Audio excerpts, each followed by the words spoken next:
Di sebuah dunia isekai, hiduplah seorang penyihir yang sangat kejam dan ditakuti oleh umat manusia karena kebengisannya. ここが一人きりで住み着いていた。その男の正体は、人々から恐れられ、忌み嫌われる魔術師。名はザガン。Tapi di balik aura sang penyihir yang benar-benar mengerikan, kini kita diperlihatkan seorang loli kawaii, aduhai, menawan, dan wanginya yang tiba-tiba saja mengatakan,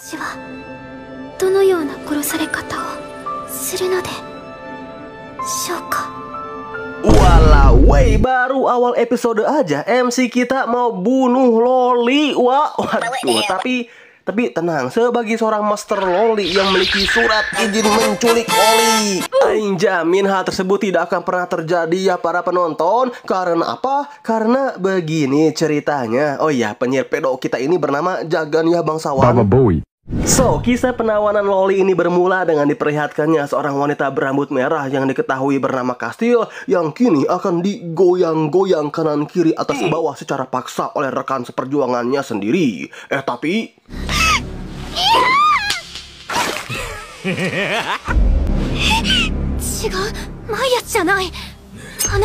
iya, ternyata rekan seperjuangan dari Kastil yang kita sebut saja Mang Anton sudah dirasuki oleh sesosok penyihir. Dan ya, karena identitas Mang Anton ini sudah terlanjur ketahuan juga gitu kan ya oleh Kastil, maka di sini Mang Anton pun semakin beringas untuk melakukan permainan laga-laga kepada Kastil. Tapi tiba-tiba saja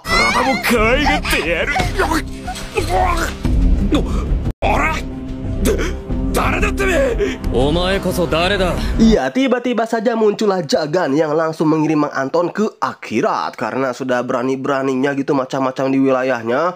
Tapi karena muncratan darah ini tercerot, apa ya namanya selain cerot, bodoh amat lah bajir. Pokoknya karena si Kastil ini terkena cerotan darah dari Mang Anton, tentu membuat dirinya sangat shock luar biasa dan pingsan seketika.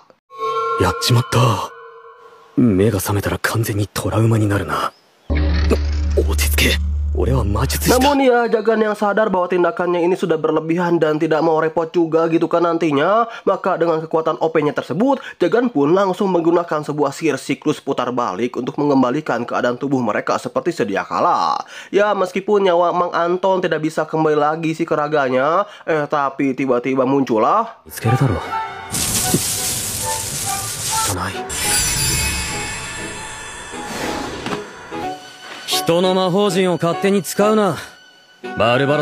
Yap, kita diperlihatkan kemunculan sesosok penyihir OP dengan muka suramnya bernama Barbatos. Ya, meskipun muka serta aura Barbatos ini mirip banget ya dengan villain-villain copo pada anime-anime isekai, tapi tenang, di anime ini Barbatos merupakan sahabat karib dari Jagan. Nah, tujuan Barbatos sendiri menghampiri Jagan adalah karena dirinya yang ingin mengabari kepada Jagan bahwa salah satu dari ke-13 Raja Iblis bernama Markosias telah meninggal dunia di usianya yang menginjak 1000 tahun. 面白い話を持ってきてやったぜ、ザガン。魔王の一人、マルコシアスが死んだのは知っているだろう？ Bentar, biar kalian serta si Ichibo sekalian yang kecil mungil itu nggak bingung. Di sini Aing akan menjelaskan sedikit mengenai keadaan serta peran penyihir di anime ini ya para penonton. So, pada anime ini itu sebenarnya para penyihir bisa dianggap merupakan villain yang sangat beringas, ditakuti masyarakat, serta wajib hukumnya untuk diberantas dari muka bumi ini. Ya, karena selain emang tindakan mereka yang tak jarang sering membuat onar dan kejahatan, para penyihir ini juga memiliki relasi secara langsung dengan para Raja Iblis. Dan jika penyihir tersebut memenuhi syarat, maka tidak menutup kemungkinan mereka sendirilah yang akan menjadi Raja Iblis suatu saat nanti. Menurut Barbatos juga, umur penyihir itu bisa mencapai 1000 tahun lamanya. Hal itu terjadi karena mayoritas dari penyihir memiliki sebuah kekuatan untuk memanipulasi tubuh mereka agar bisa sehat terus dan memiliki umur yang panjang hingga maksimal 1000 tahun lamanya. Nah, lalu Bang, cara membedakan mana penyihir OP dan penyihir B aja itu gimana Bang? Sebenarnya cukup mudah sih untuk membedakan hal tersebut. Kita bisa mengetahui mana penyihir OP dan penyihir B aja itu cukup dari namanya saja. Jika sang penyihir tersebut memiliki nama julukan, maka sudah dapat dipastikan lah bahwa sang penyihir itu memiliki kekuatan yang cukup OP. Contohnya dari para kandidat calon Raja Iblis ini, seperti sang pedang hitam Kimaris, Grimori sang pesona, Valevor sang hantu, Barbatos sang penyuci. Abang Nime sang penculik loli. Oh ilah, mana bisa begitu beji. Tapi Aing nggak bisa nyangkal juga sih. Tapi meskipun Jagan ini tidak memiliki nama julukan seperti para penyihir OP lainnya, namun entah mengapa Jagan ini dipilih menjadi orang yang ke-12 untuk menjadi kandidat Raja Iblis berbarengan dengan para penyihir-penyihir OP lainnya. Nah, balik ke plot utama. Seperti Aing yang tadi bilang di awal ya para penonton, di sini Barbatos mengabari kepada Jagan bahwa salah satu dari ke-13 Raja Iblis bernama Markosia sudah meninggoy karena faktor usia. Yang oleh karena itu Barbatos memberitahu kepada Jagan bahwa hari ini seluruh warisan yang dimiliki oleh sang Raja Iblis tersebut akan dilelang secara besar-besaran. Sebenarnya sih Jagan yang mengetahui hal ini dari Barbatos sih agak kurang tertarik ya teman-teman. Tapi karena sang sahabatnya ini terus-menerus memaksa untuk ikut, maka ya mau tidak mau deh Jagan pun langsung utiwi lah ke tempat lelang tersebut bersama dengan Barbatos. Tapi rasa kurang ketertarikan Jagan itu seketika berubah ketika Jagan melihat 北の聖地ノルデンにて捕獲された伝説の種族エルフでございます。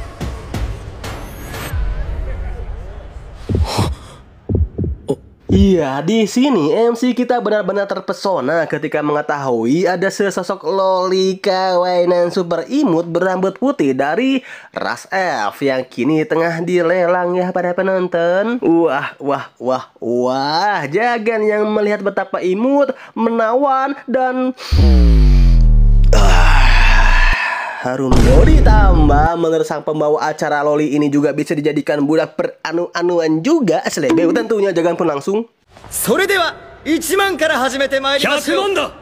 おい、ザガン、キュリオテス金貨で100万枚だ。 Iya, Jagan yang sudah jatuh cinta pada pandangan pertama kepada sang loli super imut ini, serta Jagan yang sudah sudah tidak sabar lagi gitu kan untuk bermain laga-laga yang serono. Di sini Jagan pun langsung membeli sang loli tersebut dengan harga 1 juta koin emas. Dan iya, dari sinilah kisah cinta antara penyihir OP tapi pedo brutal dengan seorang loli KW beras F dengan spek amboy baru saja dimulai. Baba Boy.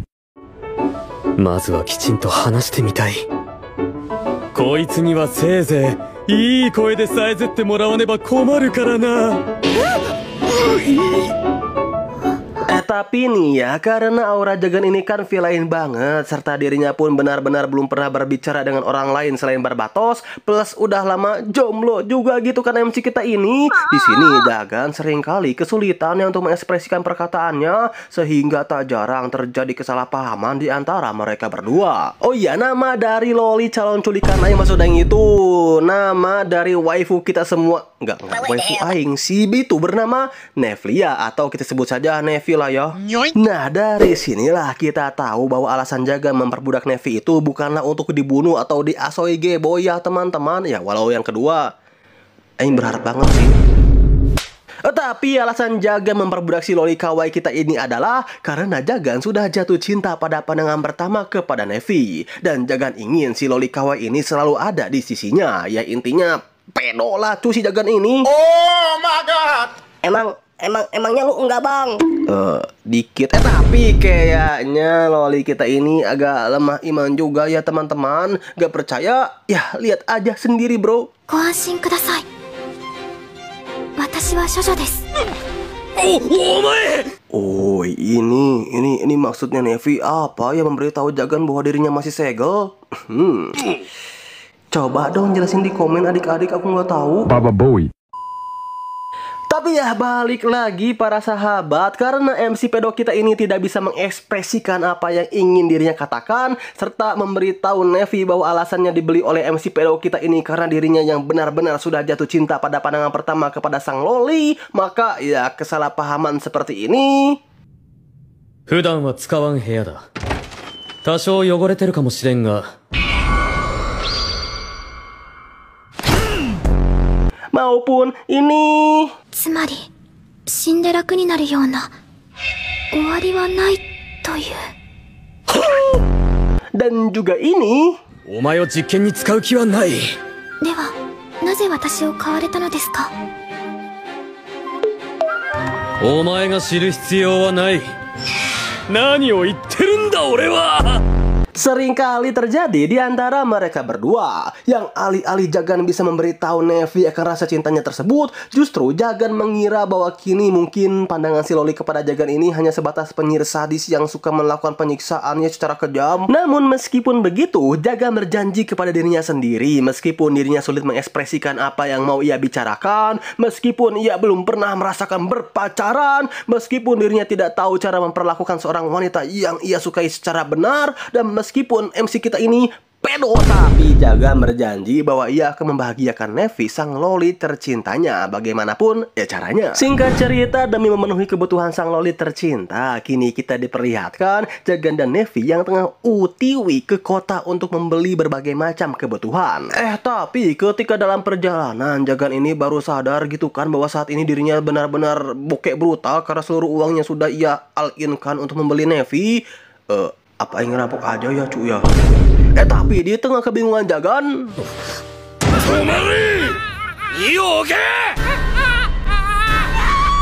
ya tiba-tiba saja kita diperlihatkan ada sebuah gerombolan NPC yang tengah dipalak oleh para bandit. Ya sebenarnya sih Jagan bodoh amat gitu kan akan pemalakan ini, tapi ketika dirinya melihat sang Loli benar-benar nampak khawatir akan nasib para NPC tersebut, dengan terpaksa deh Jagan pun menggunakan sedikit kekuatannya agar kekhawatiran sang Loli tercinta bisa hilang. Nevi, yoku mite oke. Anna mono wa chiriakuta da. Sadar akan adanya penyihir yang mengganggu aksi pemalakan mereka, para bandit ini pun langsung mengsummon penyihir lainnya guna melawan Jagan.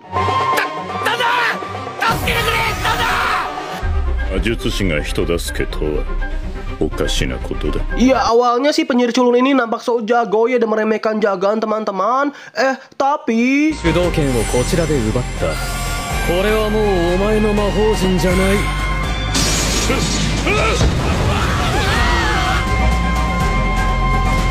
ya dalam sekali cetut aja udah tewas gitu kan cu. Dan karena kebaikan Jagan inilah, Jagan pun pada akhirnya dapat duit deh. Serta dengan duit ini pula, Jagan juga berniat untuk membelikan pakaian baru untuk Loli kesayangannya tersebut. Toh Jagan pun sadar dengan pakaian ini Nevi nampak sangat kesulitan ya untuk bergerak. Tapi entah apa yang dipikirkan si malaikat pemilik toko baju yang gede juga ya. Apanya bang yang gede? Sayapnya dong cu. Di sini sang malaikat gede tersebut malah memilihkan Nevi sebuah baju.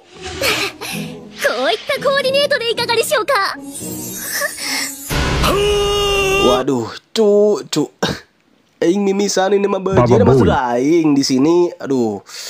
Gimana ya aing jelasinnya para bangsawan, antara menggugah iman dan kawa itu bercampur menjadi satu kesatuan yang walama banget lah, oi bajir. Yos aing nyiapin karung dulu ah. Tapi ya di luar itu semua, sang malaikat gede yang sadar bahwa pakaian pertamanya ini tidak cocok untuk dipakaikan kepada sang Loli. Di sini sang malaikat gede ini pun langsung memberikan baju kedua untuk Nevi yang aduh kayak apotek tutup wah pokoknya. Artinya apa tuh Bang Nime? Gak ada obat cuy kawainya. Sa, ikaga desu ka?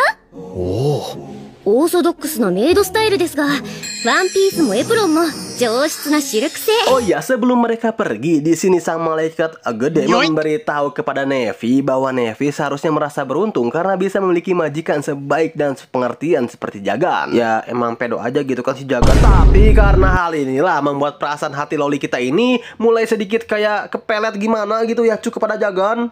Oh ya, satu lagi, perasaan cinta Nevi ini semakin tumbuh ketika mengetahui bahwa majikan pedonya itu ingin melepaskan kalung budaknya yang berfungsi untuk menjaga kekuatan Nevi ya teman-teman. Ya meskipun resikonya Nevi bisa-bisa aja gitu kan melarikan diri dari Jagan, namun kayaknya hal tersebut tidak mungkin juga sih. Secara selama Nevi hidup, baru Jagan inilah yang memperlakukan Nevi dengan baik, peduli dengan Nevi, serta sangat pengertian sekali kepada Nevi di balik masa lalunya yang kelam penuh dengan penyiksaan. Tapi ya sayang beribu-ribu kali sayang, menurut sang pengrajin, kalung Nevi ini tidak bisa main asal dilepaskan saja secara paksa. Sebab selain karena kalung Nevi ini dilapisi oleh sihir, jika kalung tersebut dilepaskan secara paksa juga, bisa-bisa kalung tersebut meledak dan mengirim Nevi ke rumah Aing Masateng itu ke akhirat. 続くは危険か。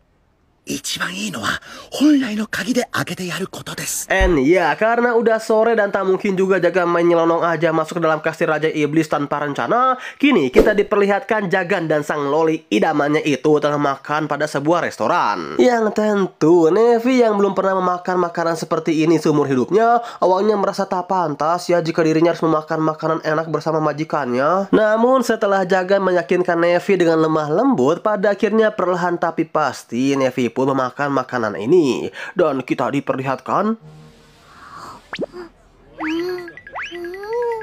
舐めても味はしないんだ。かじるんだよ。どうだ。美味しいと思います。 Iya, kita diperlihatkan ekspresi Nevi yang begitu lucu, imut, dan polos ya ketika memakan makanan tersebut. Tapi いただきます。みずみずしくて。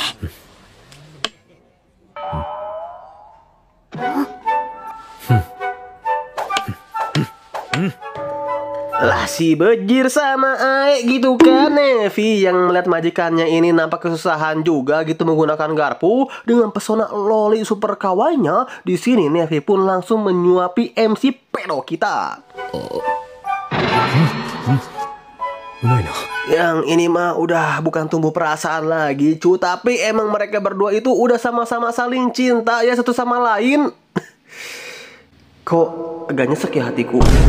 Tapi di luar keuuan mereka berdua, di sini Jagan pun baru sadar bahwa alasannya bisa jatuh cinta kepada Nevi itu adalah karena memang Jagan merasakan masa lalunya yang penuh perjuangan ketika dirinya melihat Nevi. Ya bisa dibilang alasan Jagan jatuh cinta kepada loli ini adalah karena di balik kekawaian Nevi, si loli ini memiliki masa lalu yang sangat suram ya, serta tidak memiliki satu orang pun yang menyayanginya seperti masa lalu Jagan yang penuh dengan perjuangan. Ya kira-kira begitulah ya.